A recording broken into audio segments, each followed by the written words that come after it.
if I need you. See y'all later. Yeah, yeah, for you.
And you're watching members of the House and Senate gather on the House floor live. We're about 10 minutes away from the State of the Union. And as you can see, the president just left the White House, seemingly a little late. Greta Bronner, do you have any information on that? Yeah, the Washington Post noted about 20 minutes ago that ceasefire protesters were occupying the route the president takes, his motorcade takes, from the White House to the Capitol. Around 250 were sitting on Pennsylvania Avenue. The protesters projected Biden's legacy as genocide onto the East Building of the National Gallery of Art, and are demanding that the U.S. end funding to Israel. So not sure if that is what delayed the president's departure. He is expected to speak toward the top of the hour or a little after, but that is from the Washington Post. Live coverage here of the State of the Union on C-SPAN.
The joint session will come to order.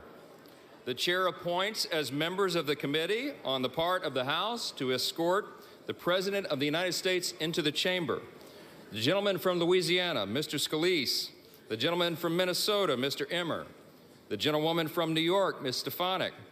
The gentleman from North Carolina, Mr. Hudson.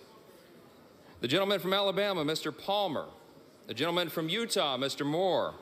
The gentlewoman from Michigan, Mrs. McClain. The House will be in order. The House will be in order. The gentleman from Oklahoma, Mr. Cole. The gentleman from Pennsylvania, Mr. Reschenthaler. The gentleman from Kentucky, Mr. Rogers. The gentleman from New York, Mr. Jeffries. The gentlewoman from Massachusetts, Ms. Clark. The gentleman from California, Mr. Aguilar. The gentleman from California, Mr. Liu. The gentlewoman from Washington, Ms. Del Bene. The gentleman from Colorado, Mr. Neguse. The gentlewoman from Illinois, Ms. Underwood. The gentlewoman from Texas, Ms. Escobar. The gentlewoman from Massachusetts, Ms. Trahan. The gentleman from Michigan, Mr. Kildee. The President of the Senate, at the direction of that body, appoints the following senators as members of the committee on the part of the Senate to escort the President of the United States into the House chamber. The Senator from New York, Mr. Schumer. The Senator from Illinois, Mr. Durbin. The Senator from Washington, Mrs. Murray. The Senator from Michigan, Ms. Stabenow. The Senator from Minnesota, Ms. Klobuchar. The Senator from Virginia, Mr. Warner. The Senator from Wisconsin, Ms. Baldwin. The Senator from Kentucky, Mr. McConnell. The Senator from South Dakota, Mr. Thune. The Senator from Wyoming, Mr. Barrasso. The Senator from West Virginia, Mrs. Capito. And the Senator from Iowa, Ms. Ernst. The members of the Escort Committee will exit the chamber through the lobby doors.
The Dean of the Diplomatic Corps.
Mr. Speaker, the Chief Justice and Associate Justices of the Supreme Court.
Mr. Speaker, the President's Cabinet.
Mr. Speaker, the President of the United States.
See you, Mr. President. This is about you. This is about the soul of the nation.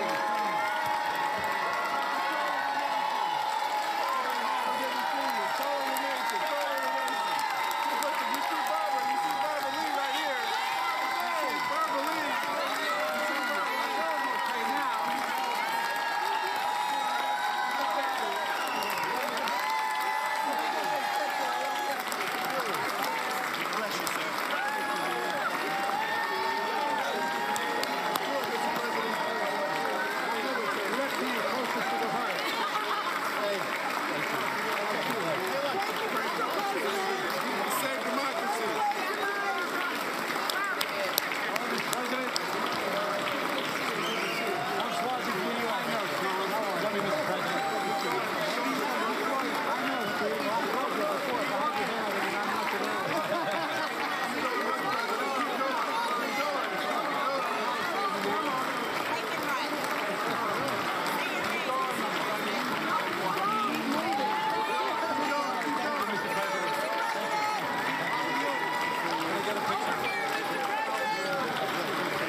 This guy has completed integrity. All right. Yes, I'm good. Thank you for everything. We got to get a good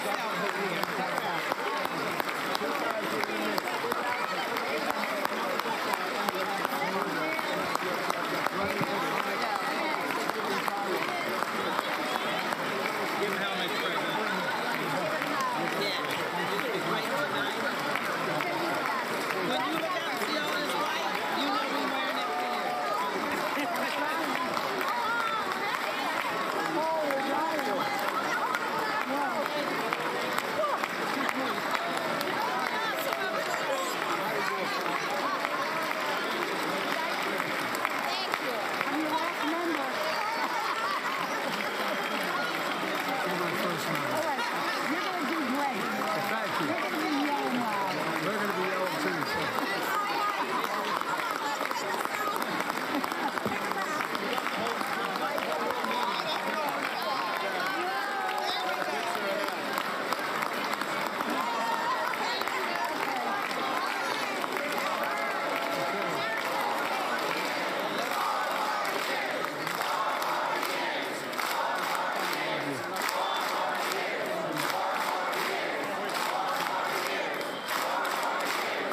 you. God love you. All right, I'm going this way. Yes, sir.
Tony.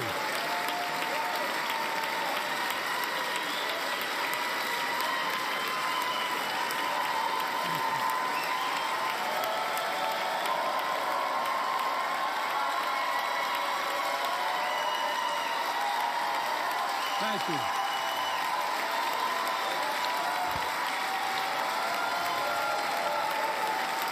David Jill.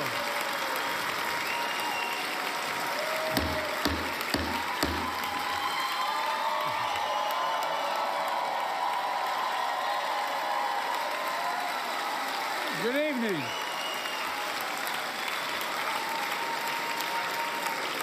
Good evening. If I were smart, I'd go home now.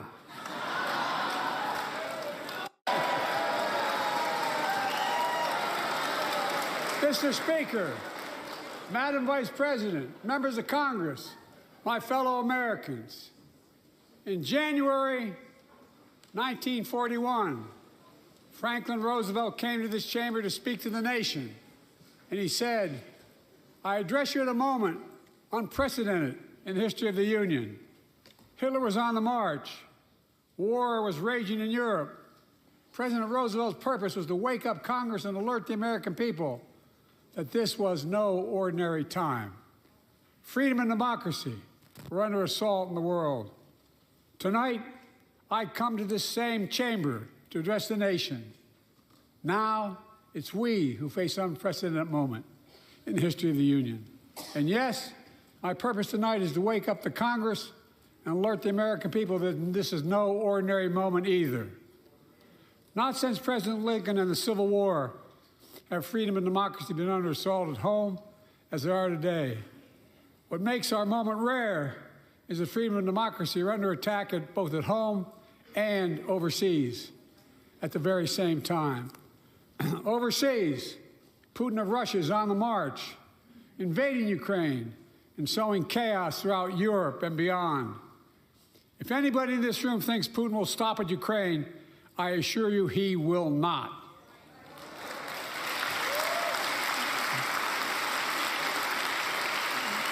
But Ukraine Ukraine can stop Putin. Ukraine can stop Putin if we stand with Ukraine and provide the weapons that needs to defend itself.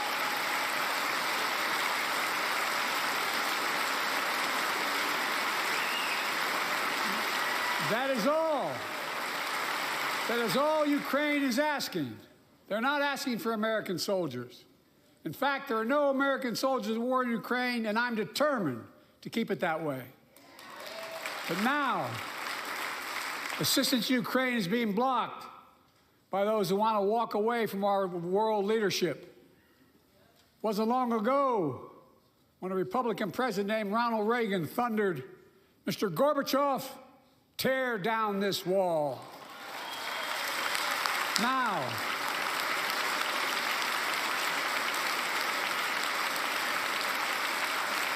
Now, my predecessor, a former Republican president, tells Putin, quote, "Do whatever the hell you want." That's a quote. A former president actually said that, bowing down to a Russian leader. I think it's outrageous, it's dangerous, and it's unacceptable.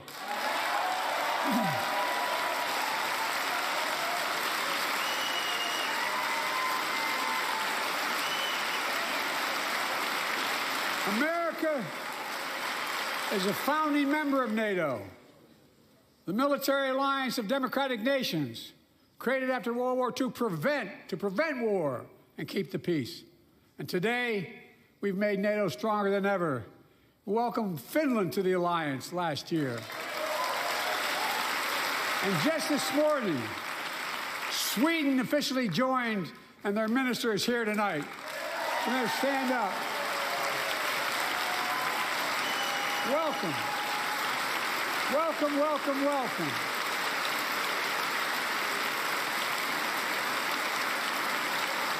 And they know how to fight. Mr. Prime Minister, welcome to NATO, the strongest military alliance the world has ever seen. I say this to Congress, we have to stand up to Putin. Send me a bipartisan national security bill. History is literally watching. History is watching. If the United States walks away, it will put Ukraine at risk. Europe is at risk. The free world will be at risk, emboldening others to do what they wish to do us harm. My message to President Putin, who I've known for a long time, is simple. We will not walk away.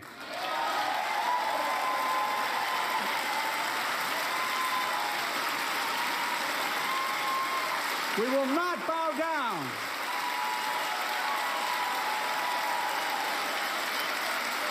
I will not bow down. In a literal sense, history is watching. History is watching. Just like history watched 3 years ago on January 6th, when insurrectionists stormed this very Capitol and placed a dagger to the throat of American democracy.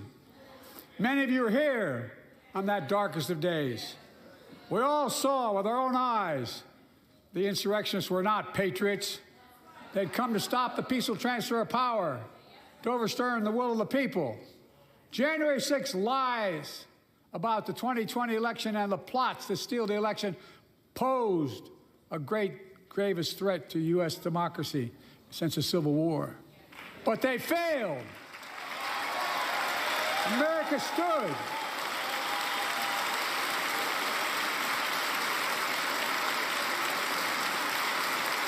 America stood strong, and democracy prevailed.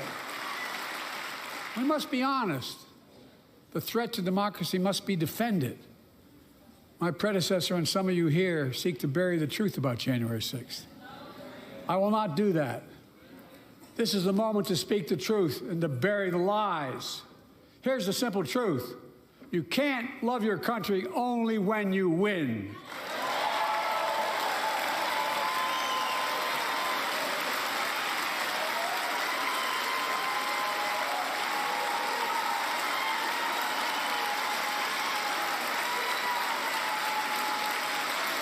As I've done ever since being elected to office, I ask all of you, without regard to party, to join together and defend democracy. Remember your oath of office of defending against all threats, foreign and domestic. Respect free and fair elections. Restore trust in our institutions. And make clear political violence has absolutely no place in America, zero place.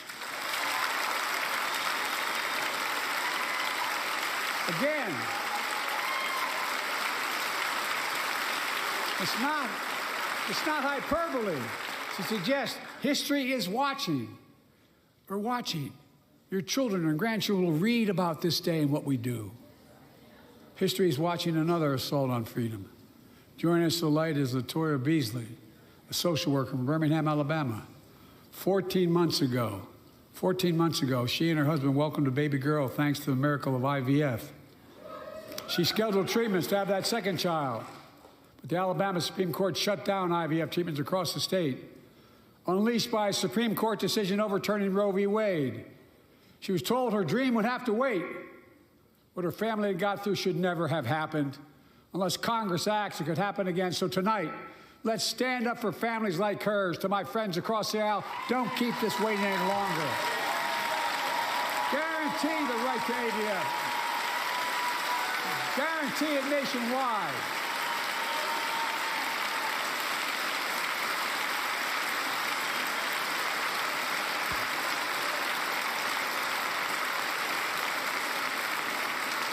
Like most Americans, I believe Roe v. Wade got it right. I thank Vice President Harris for being an incredible leader, defending reproductive freedom, and so much more.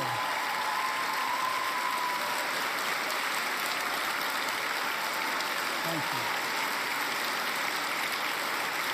you. My predecessor came to office determined to see Roe v. Wade overturned. He's the reason it was overturned, and he brags about it. Look at the chaos that has resulted. Joining us tonight is Kate Cox, the wife and mother from Dallas. She's become pregnant again and had a fetus of a fatal condition. Her doctor told Kate that her own life and her ability to have children in the future were at risk if she didn't act. Because Texas law banned her ability to act, Kate and her husband had to leave the state to get what she needed. What her family got through should have never happened as well, but it's happening in too many others. There are state laws banning the freedom to choose, criminalizing doctors, forcing survivors of rape and incest to leave their states to get the treatment they need. Many of you in this chamber and my predecessor are promising to pass a national ban on reproductive freedom. My God, what freedom else would you take away? Look, it's a decision to overturn Roe v. Wade. The Supreme Court majority wrote the following, and with all due respect, justices, women are not without electoral power. Electoral or political power. You're about to realize just how much you get right about that.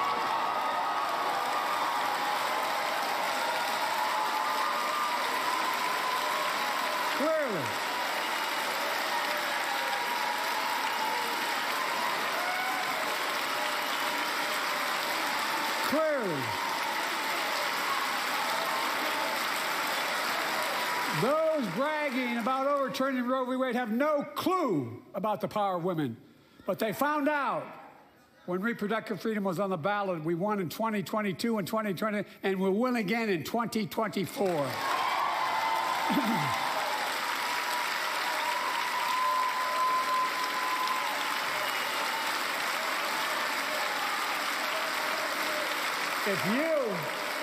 If you, the American people, send me a Congress that supports the right to choose, I promise you, I'll restore Roe v. Wade as the law of the land again.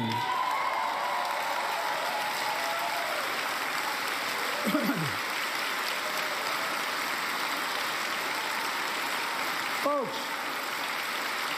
America cannot go back. I'm here tonight to show what I believe is the way forward, because I know how far we come.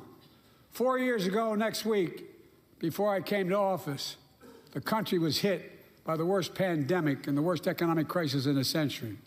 Remember the fear, record losses? Remember the spikes in crime and the murder rate, raging virus? that took more than 1 million American lives, of loved ones, millions left behind. A mental health crisis of isolation and loneliness. A president, my predecessor, failed the most basic presidential duty that he owes to American people, the duty to care. I think that's unforgivable. I came to office determined to get us through one of the toughest periods in the nation's history. We have. It doesn't make news in 1,000 cities and towns. The American people are writing the greatest comeback story never told.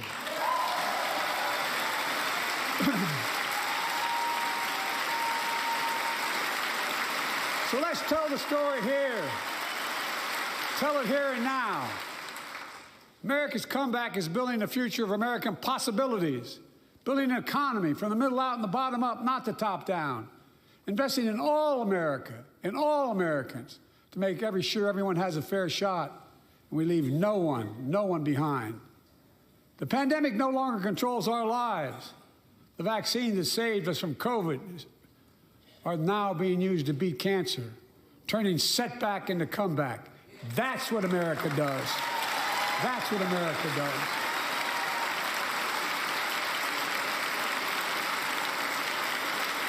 Folks,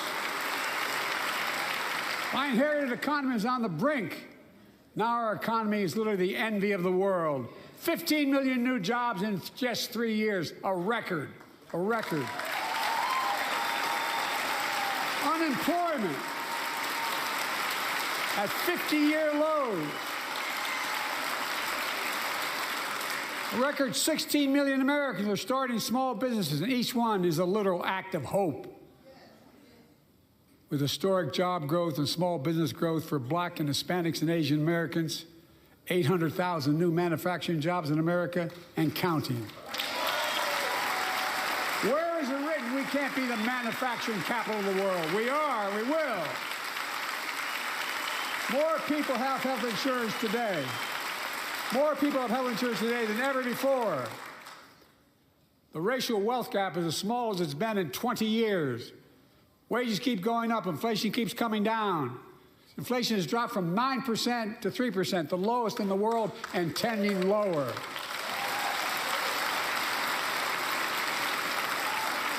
The landing is and will be soft. And now, instead of importing foreign products and exporting American jobs, we're exporting American products and creating American jobs. Right here in America, where they belong.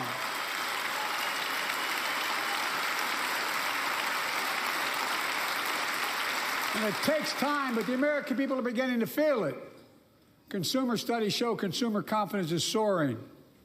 Buy America has been the law of the land since the 1930s. Past administrations, including my predecessor, including some Democrats as well in the past, failed to buy American. Not anymore. On my watch, federal projects that you fund, like helping build American roads, bridges, and highways, will be made with American products and built by American workers.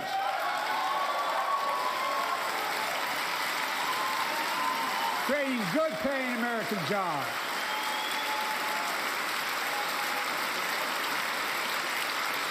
And thanks to our CHIPS and Science Act, the United States is investing more in research and development than ever before.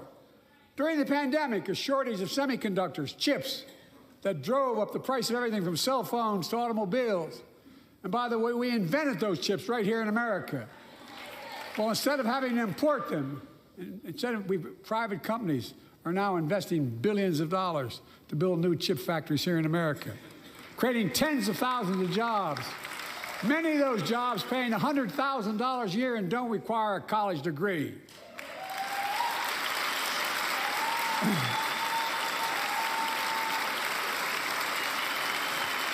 In fact, my policies have attracted $650 billion in private sector investment in clean energy, advanced manufacturing, creating tens of thousands of jobs here in America.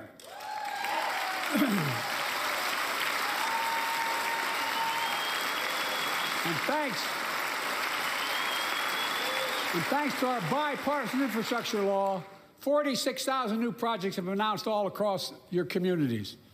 And by the way, I noticed some of you strongly voted against it, or they're cheering on that money coming in. I like it. I'm with you. I'm with you. If any of you don't want that money in your district, just let me know.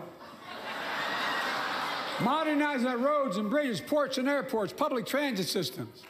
Removing poisonous lead pipes so every child can drink clean water without risk of brain damage.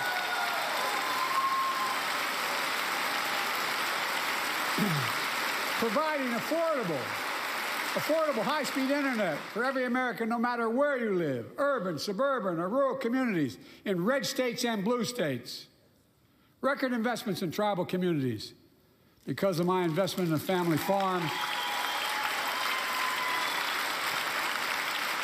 because I invested in family farms led by my Secretary of Agriculture, who knows more about this than anybody I know, we're better able to stay in the family for those farms and their children and grandchildren won't have to leave home to make a living. It's transformative. The great comeback story is Belvedere, Illinois, home to an auto plant for nearly 60 years. Before I came to office, the plant was on its way to shutting down. Thousands of workers feared for their livelihoods. Hope was fading. Then I was elected to office, and we raised the Belvedere repeatedly with auto companies, knowing unions would make all the difference. The UAW worked like hell to keep the plant open and get these jobs back, and together we succeeded. Instead of auto factories shutting down, auto factories reopening, and new state-of-the-art battery factories being built to power those cars there at the same.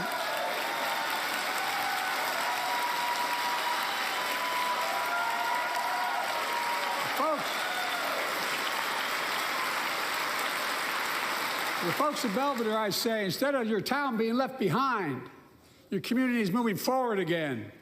Because instead of watching auto jobs of the future go overseas, 4,000 union jobs with higher wages are building the future in Belvedere right here in America.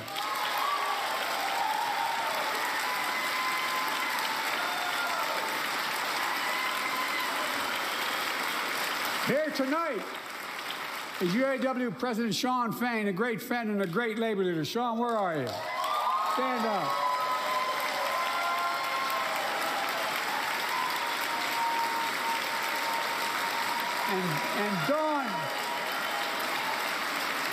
And Dawn Sims, a third-generation worker, UAW worker at Belvedere.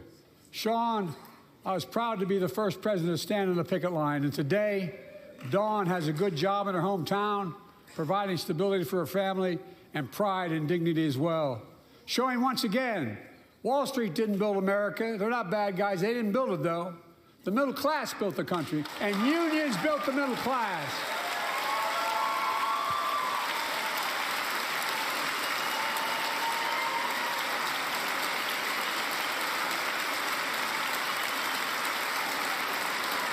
I say to the American people, when America gets knocked down, we get back up.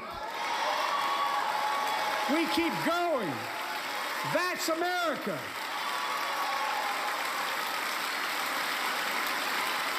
That's you, the American people.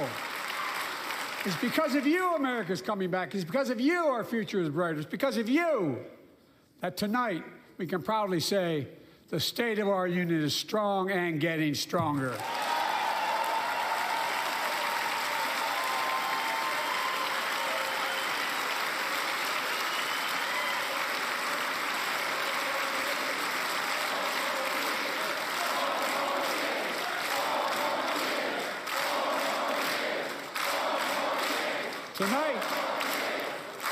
Tonight, I want to talk about the future of possibilities that we can build together.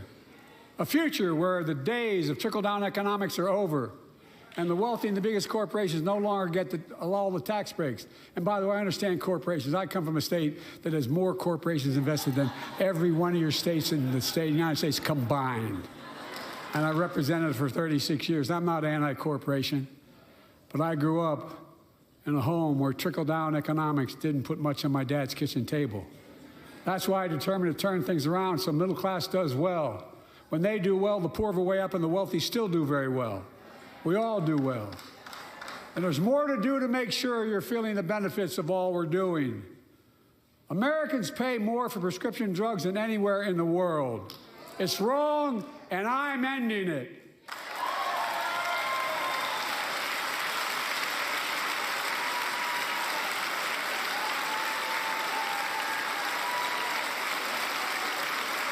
With a law that I proposed and signed, not one of you Republican buddies voted for it, we finally beat Big Pharma. Instead of paying $400 a month or thereabouts for insulin with diabetes, and it only costs $10 to make, they only get paid $35 a month now and still make a healthy profit. And I want to, but what to do next? I want to cap the cost of insulin at $35 a month for every American who needs it.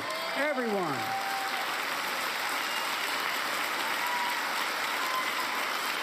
For years, people have talked about it, but finally we got it done and gave Medicare the power to negotiate lower prices on prescription drugs, just like the VA is able to do for veterans. That's not just saving seniors money, it's saving taxpayers money. We cut the federal deficit by $160 billion. Because Medicare will no longer have to pay those exorbitant prices to Big Pharma. This year, Medicare is negotiating lower prices for some of the costliest drugs on the market to treat everything from heart disease to arthritis. It's now time to go further and give Medicare the power to negotiate lower prices for 500 different drugs over the next decade. They're making a lot of money, guys. And they'll still be extremely profitable. Will not only save lives, it will save taxpayers another $200 billion. Starting next year, the same law caps total prescription drug costs for seniors on Medicare at $2,000 a year. Even for expensive cancer drugs that cost $10,000, $12,000, $15,000. Now I want to cap prescription drug costs at $2,000 a year for everyone. Folks, I'm going to get in trouble for saying that, but if you want to get an Air Force One and fly to Toronto, Berlin, Moscow, well, even Moscow, probably. And bring your prescription with you, and I promise you I'll get it for you for 40% the cost you're paying now. Same company, same drug, same place. Folks, the Affordable Care Act, the old Obamacare, it's still a very big deal.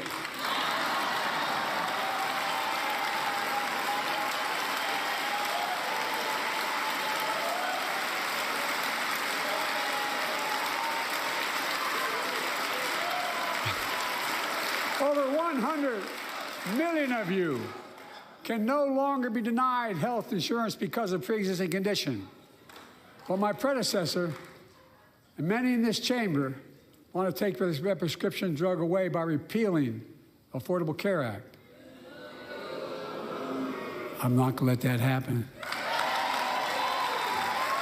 We stopped you 50 times before, and we'll stop you again. In fact, I'm not only protecting it, I'm expanding it. They enacted tax credits of $800 per person per year, reduce health care costs for millions of working families. That tax credit expires next year. I want to make that savings permanent.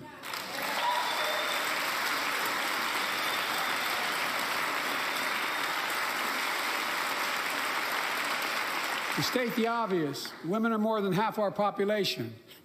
But research on women's health has always been underfunded. That's why we're launching the first ever White House initiative on women's health research, led by Jill, doing an incredible job as First Lady.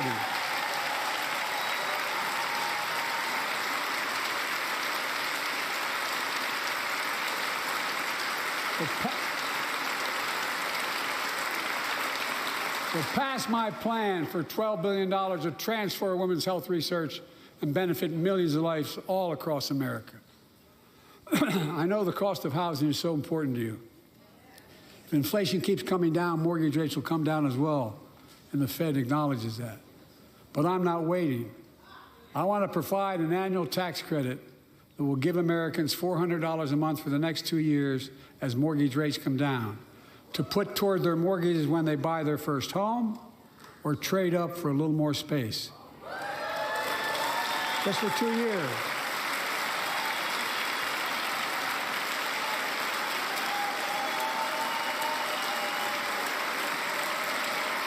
And my administration is also eliminating title insurance on federally backed mortgages.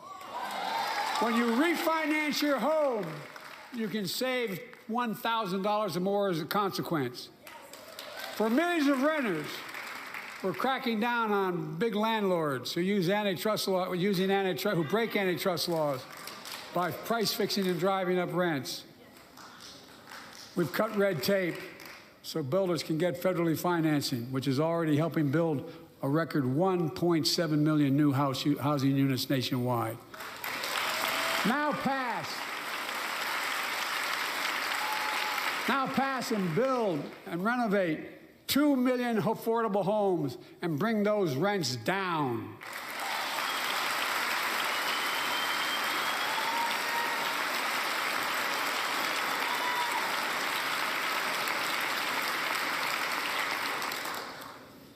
To remain the strongest economy in the world, we need to have the best education system in the world. And I suspect all of you, want to give every child, a good start by providing access to preschool for 3 and 4 years old. You know, I think I pointed out last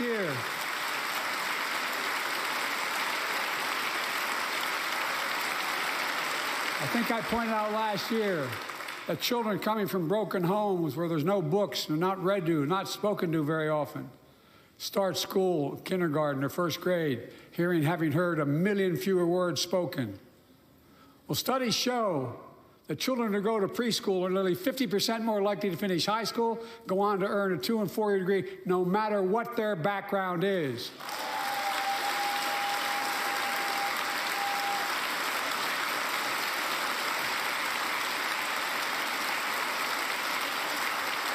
I met a year and a half ago with the leaders of the Business Roundtable. They were mad that they were angry. They were discussing why I wanted to spend money on education. I pointed out to them, as vice president, I met with over 182 of those folks. Don't hold me to the exact number. And I asked them what they need most, the CEOs. And you've had the same experience on both sides of the aisle. They say a better educated workforce, right? So I looked at them, and I say, I come from Delaware. DuPont used to be the 8th largest corporation in the world. And every new enterprise they bought, they educated the workforce to that enterprise. But none of you do that anymore. Why are you angry with me providing you the opportunity for the best educated workforce in the world? And they all looked at me and said, I think you're right. I want to expand high-quality tutoring and summer learning to see that every child learns to read by 3rd grade.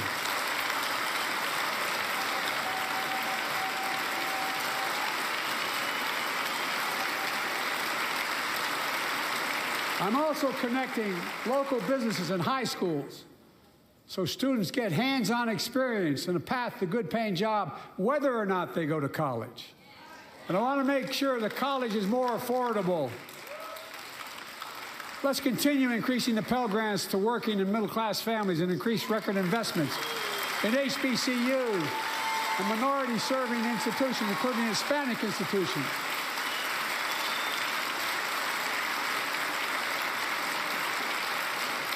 When I was told I couldn't universally just change the way in which we dealt with student loans, I fixed 2 student loan programs that already existed to reduce the burden of student debt for nearly 4 million Americans, including nurses, firefighters, and others in public service.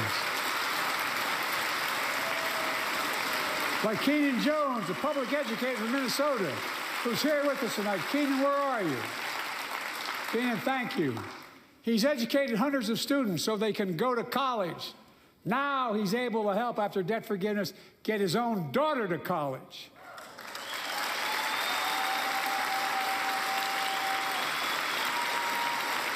And folks, look, such relief is good for the economy because folks are now able to buy a home, start a business, start a family. While we're at it, I want to give public school teachers a raise.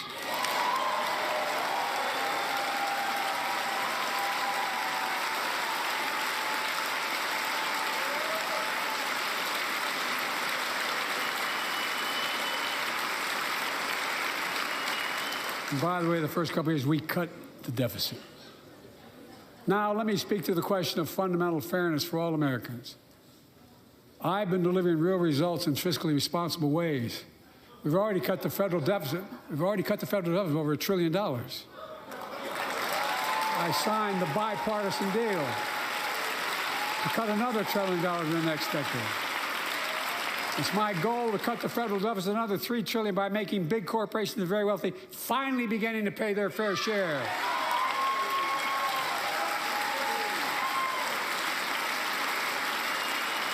Look, I'm a capitalist. If you want to make or can make $1 million or millions of bucks, that's great. Just pay your fair share in taxes.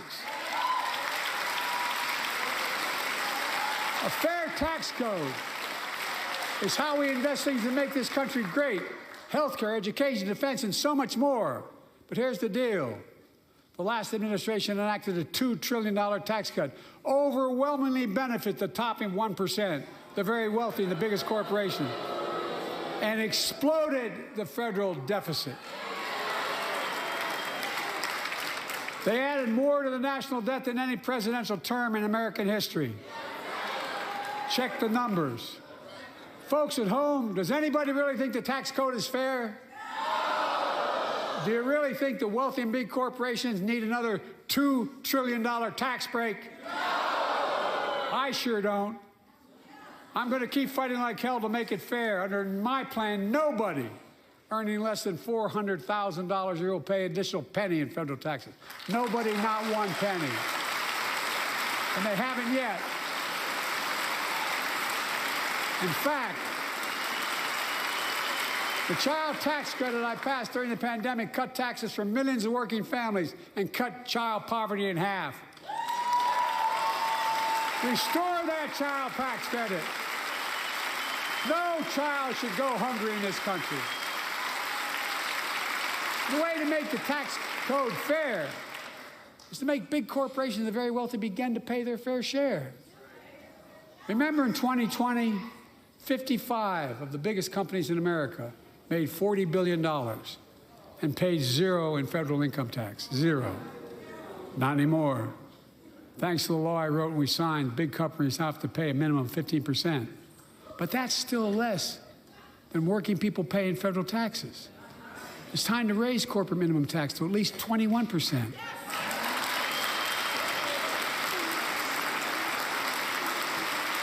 So every big corporation finally begins to pay their fair share.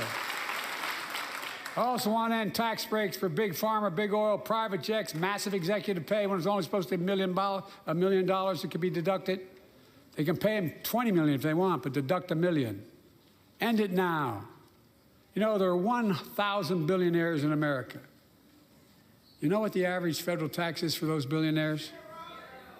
No. They're making great sacrifices, 8.2%. That's far less than the vast majority of Americans pay. No billionaire should pay a lower federal tax rate than a teacher, a sanitation worker, or a nurse.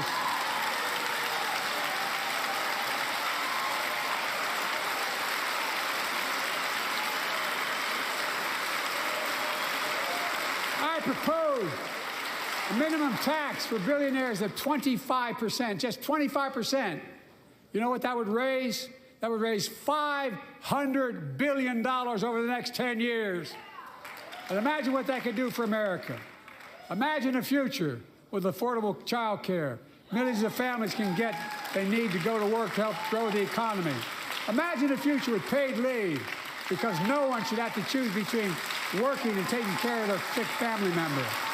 Imagine the future of home care and elder care and people living with disabilities so they can stay in their homes and family caregivers can finally get the pay they deserve.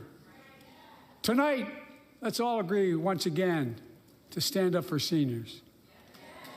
Many of my friends on the other side of the aisle want to put Social Security on the chopping block. If anyone here tries to cut Social Security, Medicare, or raise the retirement age, I will stop you.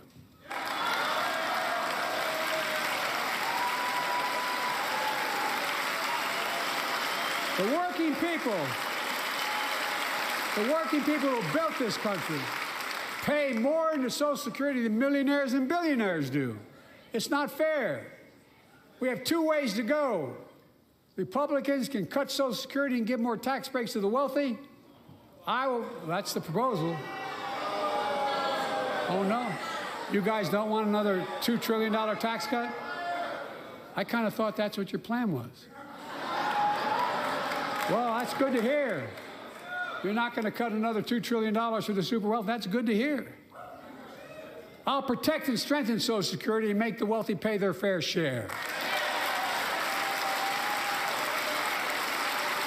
Look,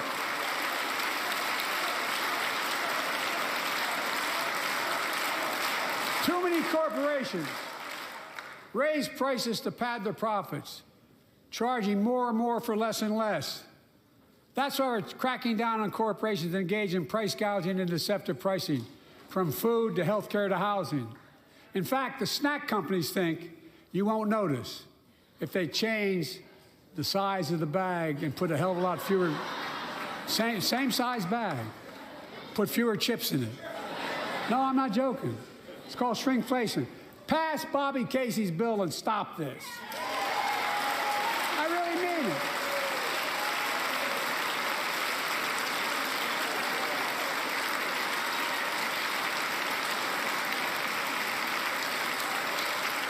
You probably all saw that commercial on Snickers bars. You get charged the same amount, and you got about, I don't know, 10% fewer Snickers in it. Look, I'm also getting rid of junk fees, those hidden fees at the end of your bill that are there without your knowledge. My administration announced we're cutting credit card late fees from $32 to $8.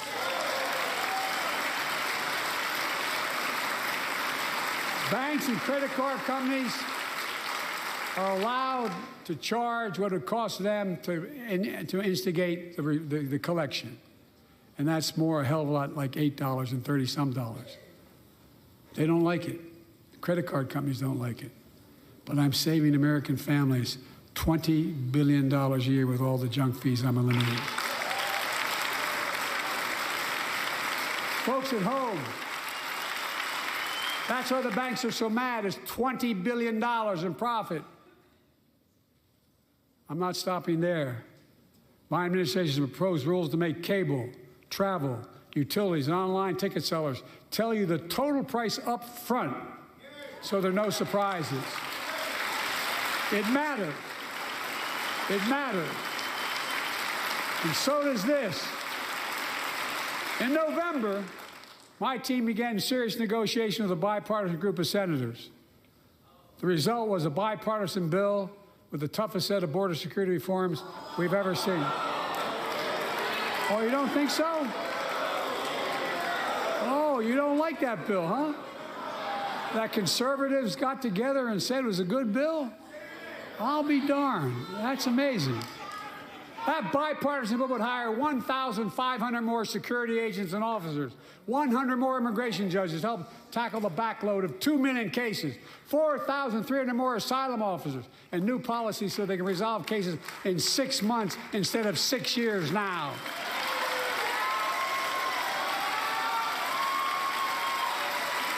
What are you against?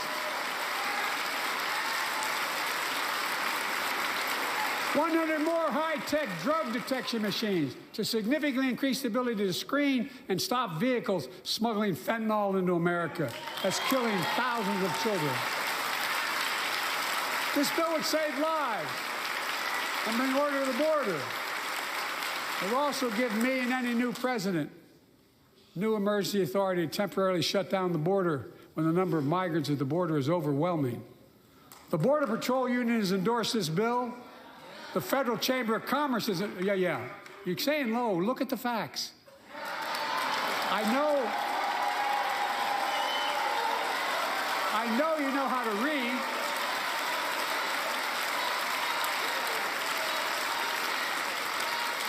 I believe that given the opportunity for a majority in the House and Senate would endorse the bill as well, a majority right now. But unfortunately, politics has derailed this bill so far. I'm told my predecessor called members of Congress in the Senate to demand they block the bill. He feels political win, he viewed it as a political win for me and a political loser for him. It's not about him, it's not about me. I'd be a winner, not really.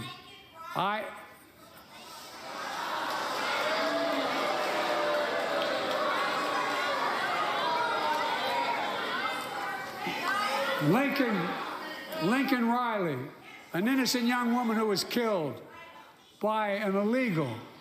That's right. But how many of the thousands of people being killed by illegals? To her parents, I say, my heart goes out to you, having lost children myself. I understand. But look, if we change the dynamic at the border, people pay these smugglers $8,000 to get across the border because they know if they get by and let into the country, it's 6 to 8 years before they have a hearing. And it's worth taking the chance of the $8,000. But if it's only 6 weeks, the idea is it's highly unlikely that people will pay that money and come all that way, knowing that they'll be able to be kicked out quickly. Folks, I would respectfully suggest my Republican friends owe it to the American people, get this bill done. We need to act now.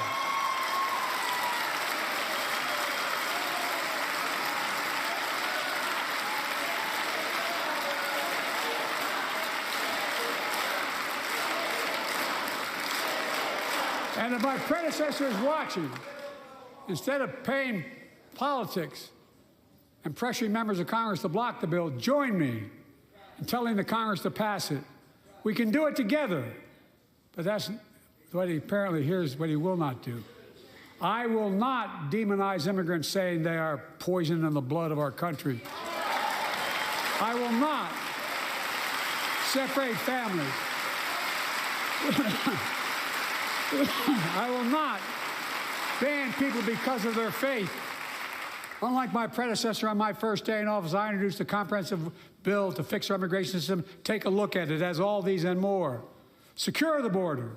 Provide a pathway to citizenship for dreamers, and so much more. But unlike my predecessor, I know who we are as Americans. We're the only nation in the world with a heart and soul that draws from old and new.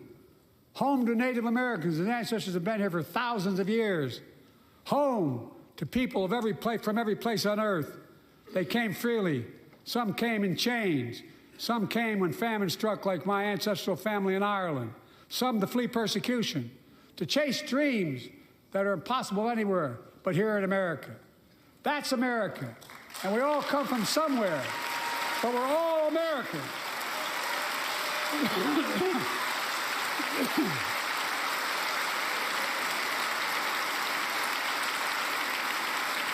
Look, folks, we have a simple choice. We can fight about fixing the border, or we can fix it. I'm ready to fix it. Send me the border bill now.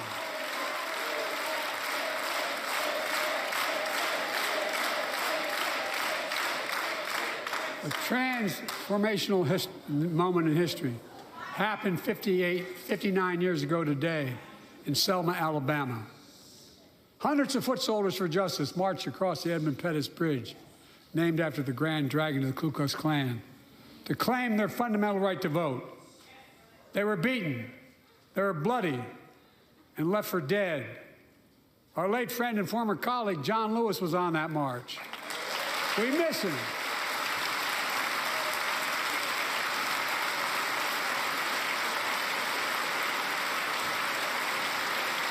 But joining us tonight other marchers, both in the gallery and on the floor, including Betty Mae Fikes, known as the voice of Selma. The daughter of gospel singers and preachers, she sang songs of prayer and protest on that bloody Sunday to help shake the nation's conscience.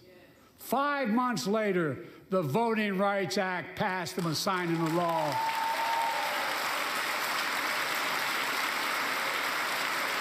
Thank you. Thank you, thank you, thank you.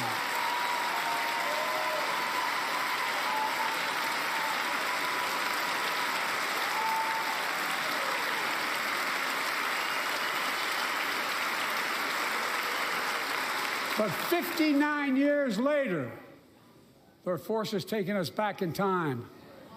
Voter suppression, election subversion, unlimited dark money, extreme gerrymandering. John Lewis is a great friend to many of us here, but if you truly want to honor him and all the heroes who marched with him, then it's time to do more than talk. Pass the Freedom to Vote Act, the John Lewis Voting Rights Act.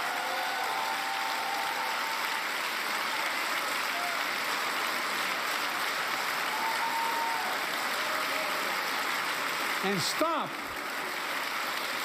denying another core value of America, our diversity across American life.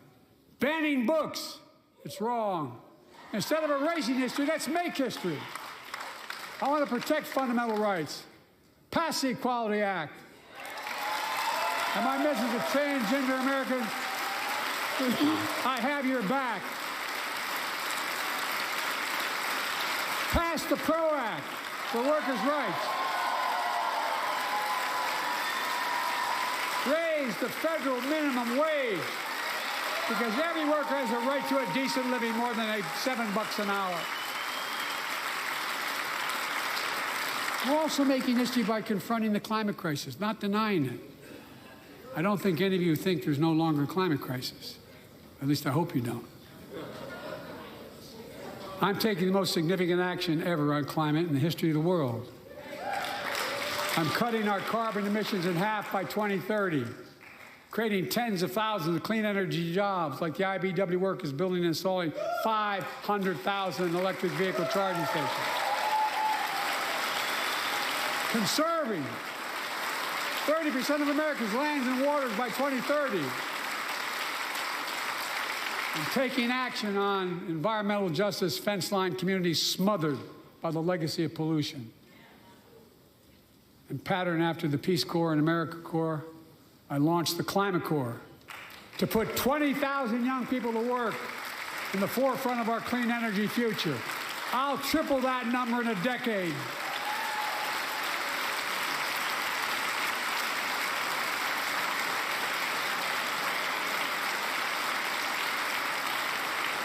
To state the obvious, all Americans deserve the freedom to be safe. And America is safer today than when I took office. Year before I took office, murder rates went up 30%. 30% they went up. The biggest increase in history. It was then, through my American Rescue Plan, which every American voted against, I might add, we made the largest investment in public safety ever. Last year, the murder rate saw the sharpest decrease in history. Violent crime fell to one of its lowest levels in more than 50 years. But we have more to do. We have to help cities invest in more community police officers, more mental health workers, more community violence intervention. Give communities the tool to crack down on gun crime, retail crime, and carjacking. Keep building trust, as I've been doing by taking executive action on police reform and calling for it to be the law of the land. Directing my cabinet to review the federal classification of marijuana and expunging thousands of convictions for the mere possession, because no one should be jailed for simply using or have it on their record. Take on crimes of domestic violence. I'm ramping up the federal enforcement of the Violence Against Women Act that I proudly wrote when I was a senator, so we can finally end the scourge against women in America.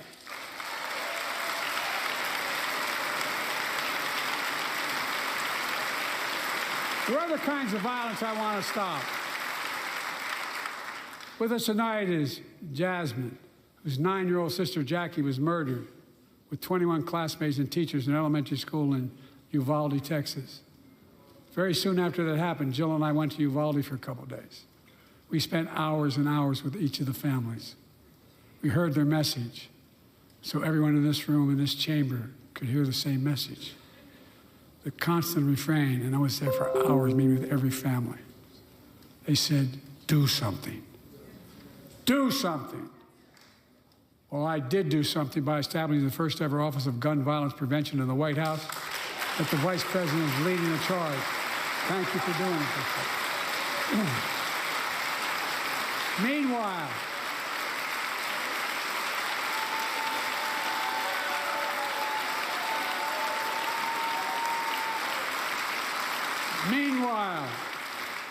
my predecessor told the NRA he's proud he did nothing on guns when he was president. Oof. After another shooting in Iowa recently, he said, when asked what to do about it, he said, just get over it. There's his quote, just get over it. I say, stop it. Stop it, stop it, stop it.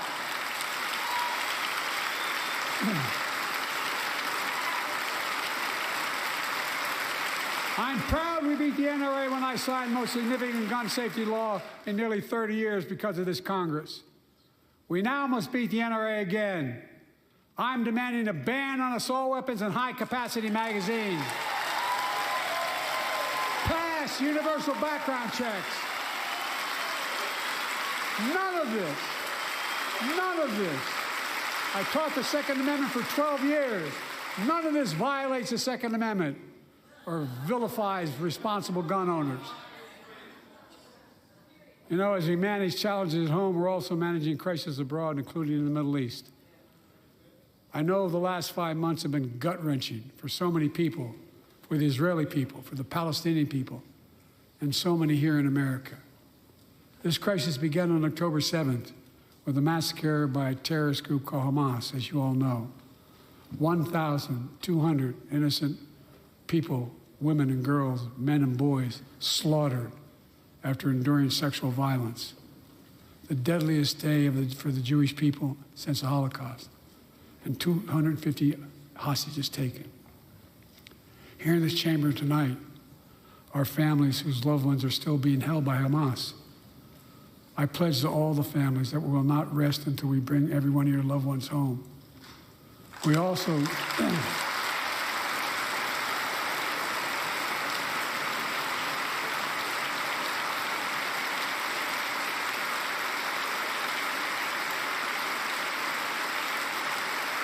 We will also work around the clock to bring home Evan and Paul, Americans being unjustly detained by the Russians and others around the world. Israel has the right to go after Hamas. Hamas ended this conflict by releasing hostages, laying down arms, could end it by releasing the hostages, laying down arms, and surrendering those responsible for October 7th. But Israel has Israel has an added burden because Hamas hides and operates among the civilian population like cowards, under hospitals, daycare centers, and all the like. Israel also has a fundamental responsibility, though, to protect innocent civilians in Gaza.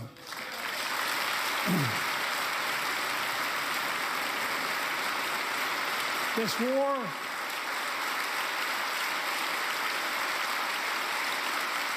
has taken a greater toll on innocent civilians than all previous wars in Gaza combined. More than 30,000 Palestinians have been killed, most of whom are not Hamas. Thousands and thousands of innocents, women and children, girls and boys, also orphaned. Nearly 2 million more Palestinians under bombardment or displacement. Homes destroyed, neighborhoods in rubble, cities in ruin. Families without food, water, medicine. It's heartbreaking. I've been working nonstop to establish an immediate ceasefire that would last for 6 weeks to get all the prisoners released, all the hostages released, to get the hostages home and ease the intolerable and humanitarian crisis and build toward an enduring something more enduring. The United States has been leading international efforts to get more humanitarian assistance to Gaza. Tonight, I'm directing the U.S. military to lead an emergency mission to establish a temporary pier in the Mediterranean on the coast of Gaza that can receive large shipments carrying food, water, medicine, and temporary shelters. No U.S. boots will be on the ground. A temporary pier will enable a massive increase in the amount of humanitarian assistance getting into Gaza every day.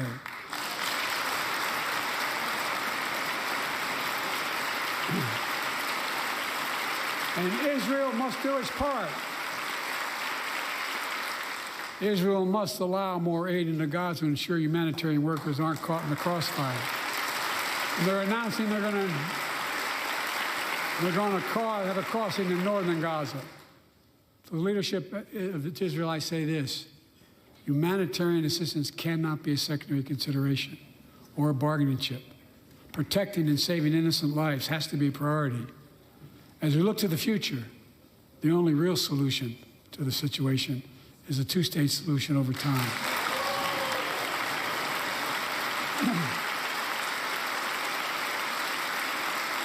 And I say this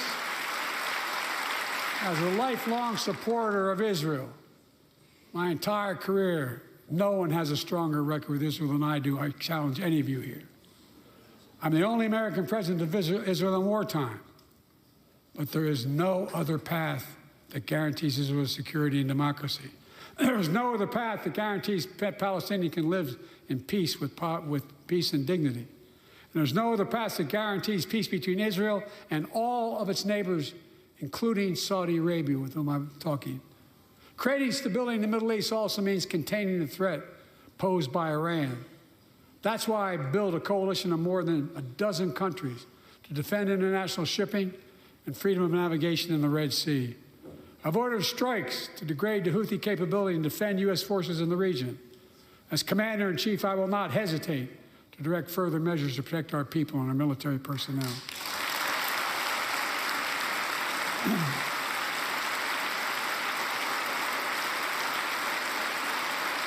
For years, I've heard many of my Republican and Democratic friends say that China is on the rise and America's falling behind. They've got it backwards. I've been saying it for over 4 years, even when I wasn't president. America's rising. We have the best economy in the world. And since I've come to office, our GDP is up, our trade deficit with China is down to the lowest point in over a decade.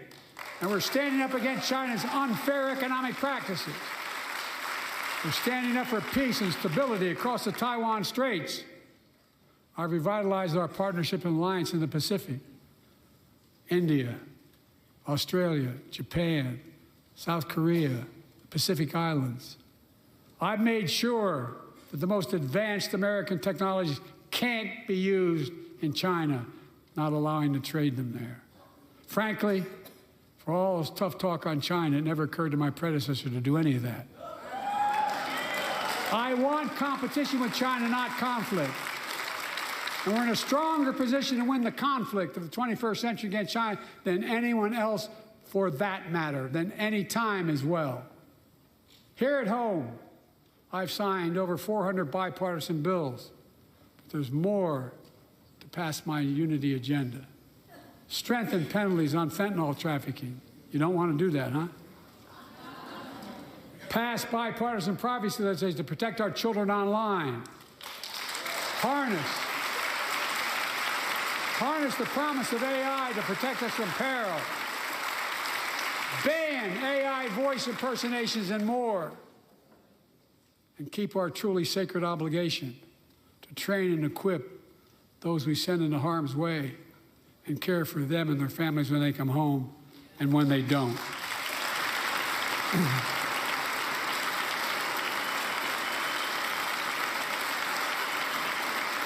That's why the song Support and Help of Dennis and the VA, I signed the PACT Act. One of the most significant laws ever, helping millions of veterans exposed to toxins who now are battling more than 100 different cancers. Many of them don't come home. but we owe them and their families support. We owe it to ourselves to keep supporting our new health research agency called ARPA-H, and remind us that we can do big things like end cancer as we know it, and we will.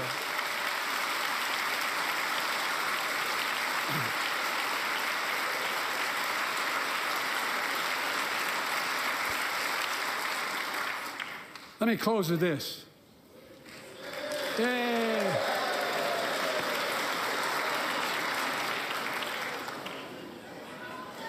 I know you don't want to hear any more, Lindsay, but I got to say a few more things.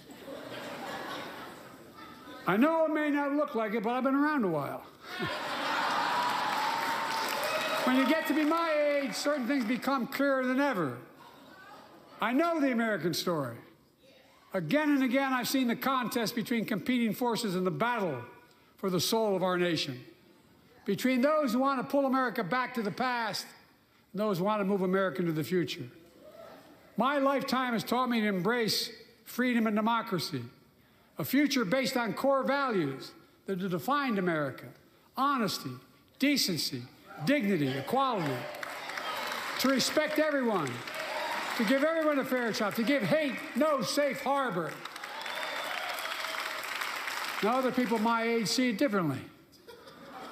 The American story of resentment, revenge, and retribution, that's not me. I was born amid World War II, when America stood for the freedom of the world. I grew up in Scranton, Pennsylvania, and Claymont, Delaware, among working-class people who built this country.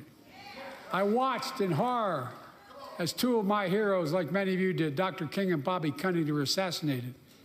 And their legacies inspired me to pursue a career in service. I left the law firm and became a public defender because my city of Wilmington was the only city in America occupied by the National Guard after Dr. King was assassinated because of the riots. And I became a county councilman almost by accident. I got elected to the United States Senate when I had no intention of running at age 29. Then vice president of our first black president. Now president to the first women vice president.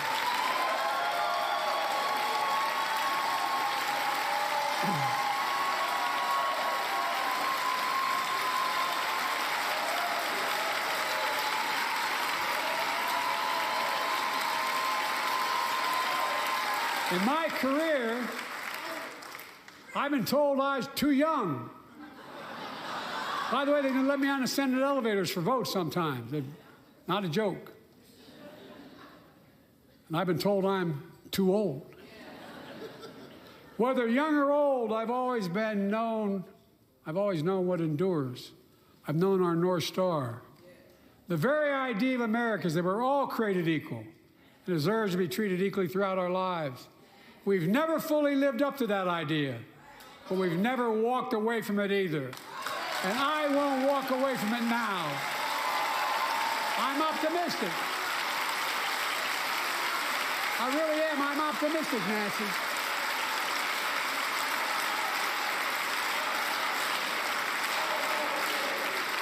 My fellow Americans, the issue facing our nation isn't how old we are. It's how old are our ideas. Hate, anger, revenge, retribution are the oldest of ideas. But you can't lead America with ancient ideas that only take us back. You lead America, the land of possibilities. You need a vision for the future and what can and should be done. Tonight you've heard mine. I see a future where defending democracy, you don't diminish it. I see a future where we restore the right to choose and protect our freedoms, not take them away. I see a future where the middle class finally has a fair shot and the wealthy have to pay their fair share in taxes. I see a future where we save the planet from the climate crisis and our country from gun violence. Above all, I see a future for all Americans. I see a country for all Americans. and I will always be president for all Americans because I believe in America. I believe in you, the American people. You're the reason we've never been more optimistic about our future than I am now. So let's build the future together. Let's remember who we are. We are the United States of America. And there is nothing beyond our capacity when we act together. God bless you all, and may God protect our troops. Thank you, thank you, thank you.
you read today's paper? And I said, no. There's nothing to do.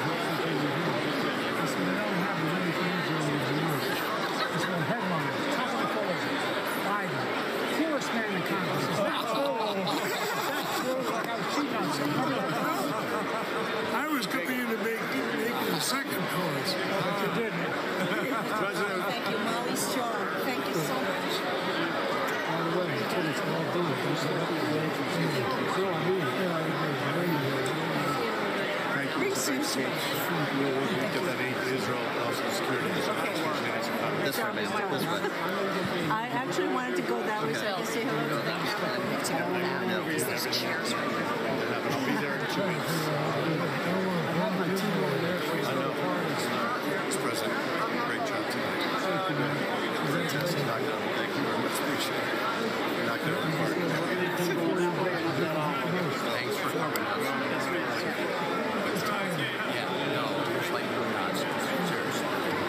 Good job, officer. Heavy duckwork. Thanks for trying to get to you. She can't get out. I'll get the team. Thanks for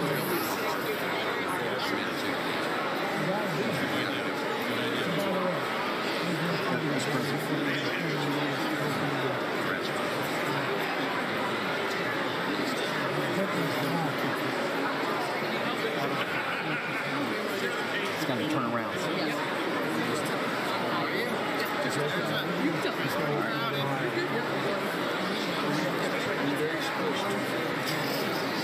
Hey, man. Then we can swap with you. How about that? Sorry about that.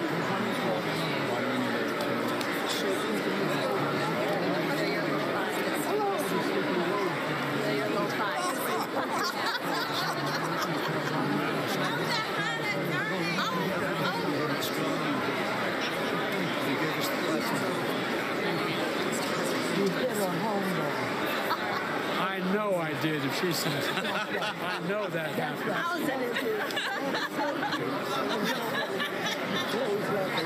We're walking this way, so we're going that way. Yep, we're going this way right here. Go back. Thank you, guys. Do you got any space behind you? Nope.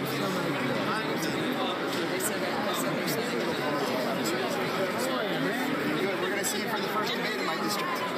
Texas State. Right where LBJ's statue stands. Say hello to Senator Duckworth.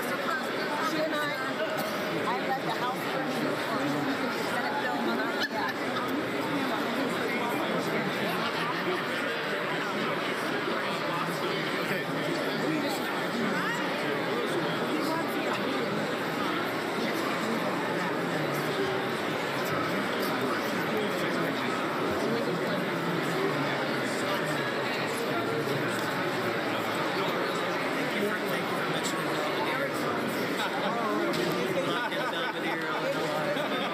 I shouted real loud. I don't hear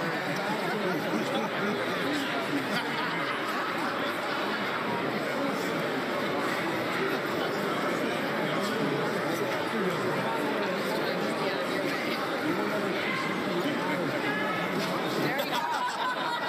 You know, you gotta come back to Pennsylvania, back to Lehigh Valley. They loved you. They loved you there. I know. You don't have to tell me. I know. I know you think you're in the prettier. You have the prettier part. We can Got the speech? That's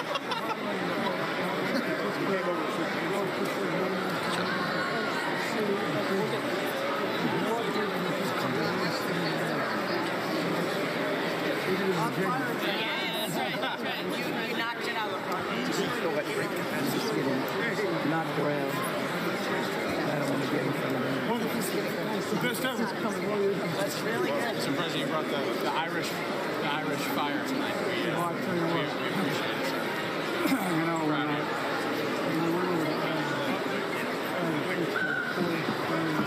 you.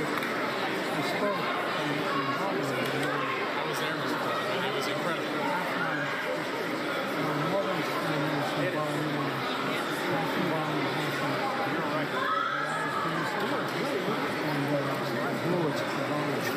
And I showed up and they gave me a copy of the bill for his check. in the church. I want to get y'all doing it. Not just, no, take a picture. I want to natural.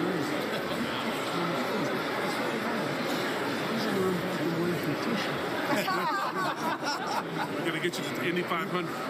You kicked ass and took name. Sorry. I know.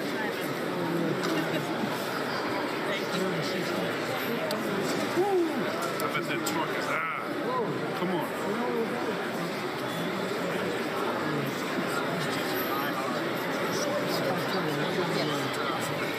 I've had the Secret Service test track, which is an old reference.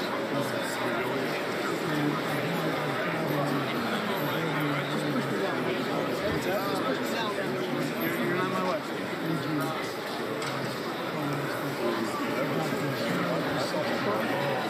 And you're a torque junkie like me.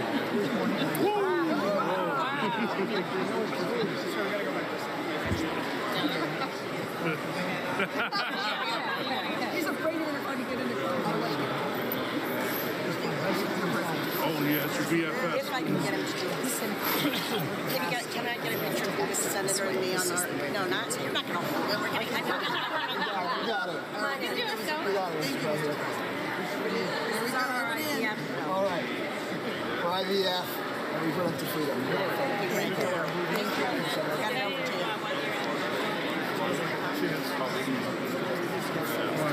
We'll try to get it. You guys exiting? Thank you so much. My stuff is back there. Okay, I'll go around.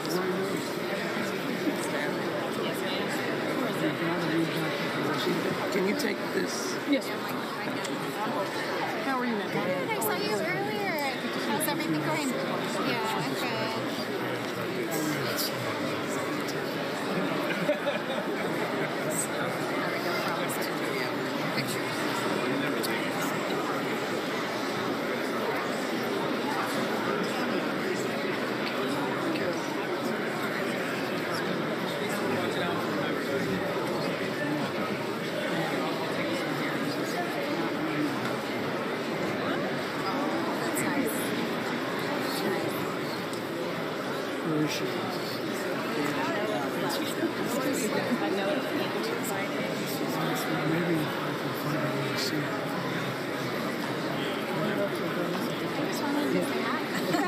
You better say hi. I'm so proud of you. Proud of you. Proud to be with you. How are you doing? For everything you've done for New Mexico. Thank you so much. Yes. You knocked it out of the park. Yes, It's amazing. you did I'm getting texts from everybody at home watching you saying, wow.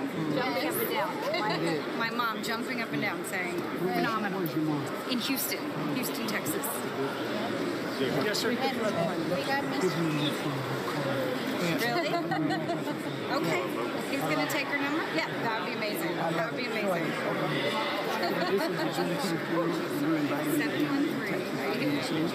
713.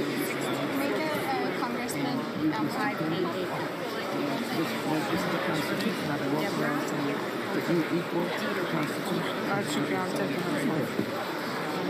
I'm good. How are you? Long time no see. So I'm going to try right here. Oh my gosh. That's the song. Yes, sir.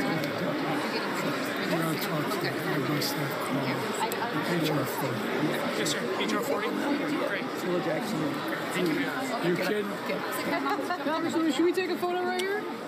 Right here. There we go. Excellent. Sounds good. Excellent. Did you get a signing? I did. I got multiple. Thank you.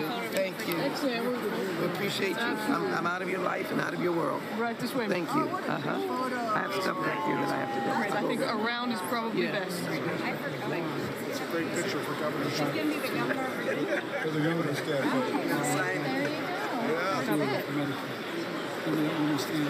Yes, yes, yes, yes. Yes.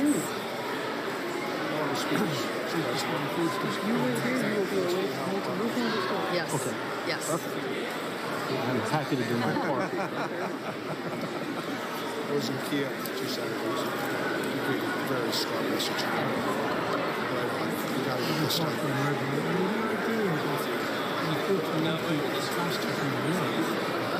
Have some kind of relationship.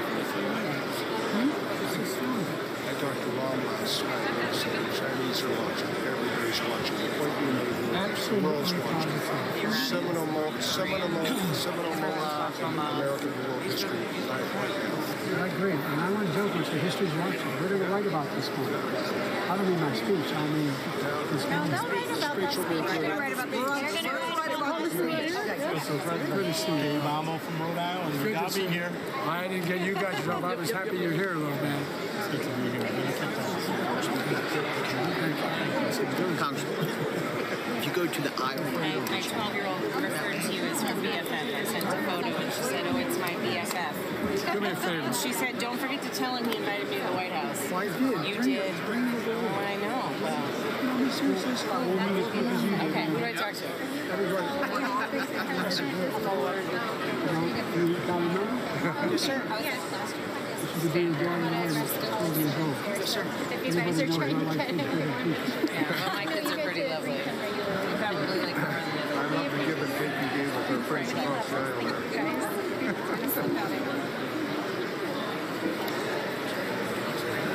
Mr. President, former Congressman from Detroit, and what you've accomplished for those people is sensational. It really is.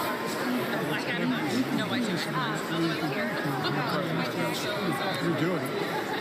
Tonight, this was the most tremendous. I've been to 8 State of the Union addresses, and this is the best. Right. Thank you for being for the country. Eugene, my best friend. Right here. Catherine Klein. This is my best friend, Catherine. I love her. So we have a very important presentation. Good to see you. My daughter, Greta, met you at the member picture. You were so kind. You held her up. She said, what do I call her? You said, call her Joe. In high school, our President's Day had them paint pictures, and she has insisted that I give you the paint. She painted a view. By the way, am I here tomorrow? Yes, sir. Where are you tomorrow? I'm here in Florence. My wife's outside, so you might see If you her. have a chance, come over to the Oval. We'll give you a time. I frame all these pictures. Well, she is enamored with you, and it makes parenting hard because you said call her Joe. We say President Biden, but she's Joe is good enough.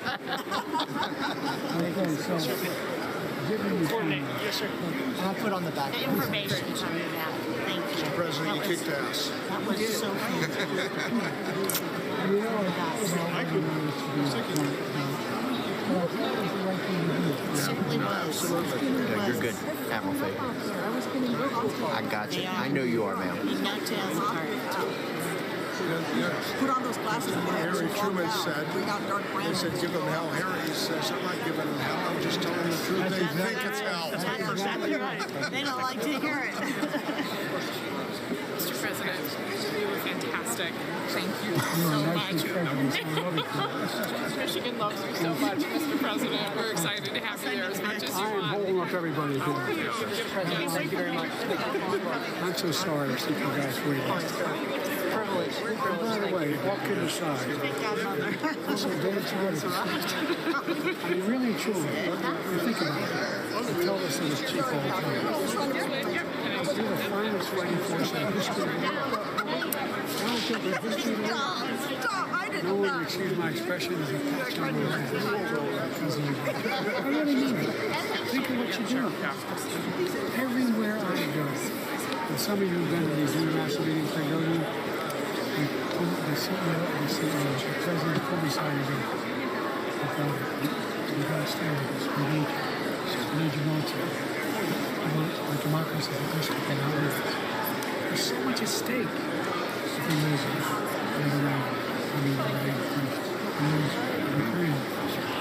mean, it's so much bigger. Oh, it just drives me crazy. Thank you. Thanks for accepting this with me. About time we had someone strong running around. Anyway. Well, thanks. Thanks. President. I'm the ambassador of Romania. Well, how are you? I spent a lot of time in your country, as you know. I know, twice, 2009. That's exactly right. Spent a lot of time. And Yes. I was worried she wasn't going to come home. Yeah. You told me once. Yeah, and we have a picture. Sure. Yeah. The best part of your speech was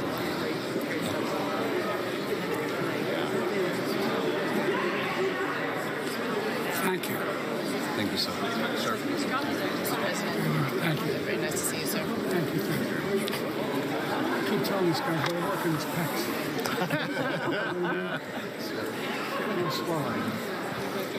You okay?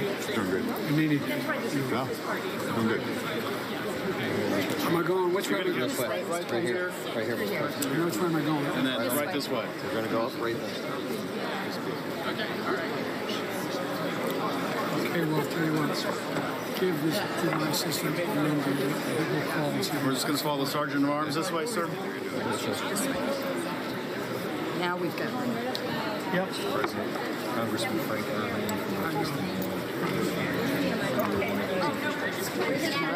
How are you? Fine, and you? I'm well, thank you. Very well. You get to say, Mr. Speaker, the President of the United States. Really appreciate it. It's awesome. No, it really is. I know you know. all steel workers. Steel workers. And by the way, you got to because remember of carbon used in steel and cement. It's gigantic. It's gigantic. We can do something about it and all of us. Transformation. Thank you for standing up for working with you. You kidding me? If I did, my grandfather could have back to heaven. Same with my father. What was your dad's name? Frank was a state senator for 40 years. Are you kidding? Dedicated him and my mom. My great-grandfather was the first Catholic elected to the state senate in Pennsylvania. Actually, the second. He was elected to the state senate. And they accused him when he was running of being a modern McGuire. And he found out he wasn't a Republican. Her father's a Catholic. He was in the state senate also. Your dad right? He is 90, going to be 91. Can I get his phone number? I'll give that to you. Promise? I promise you right now. He and my mom. All right. Mr. President, thank you very much. Sir, most people can't leave until we leave, and we need to go this way. Well, they're Democrats or Republicans. We got both up there, I'm sir. joking. I'm sorry, you got to stay there. You just they have to say that. Oh, I get that. Yes, I'm going to go this way, Mr. President. Thank you. Please, Joe Morello. Yeah, Joe. By the way, you got That'd be great.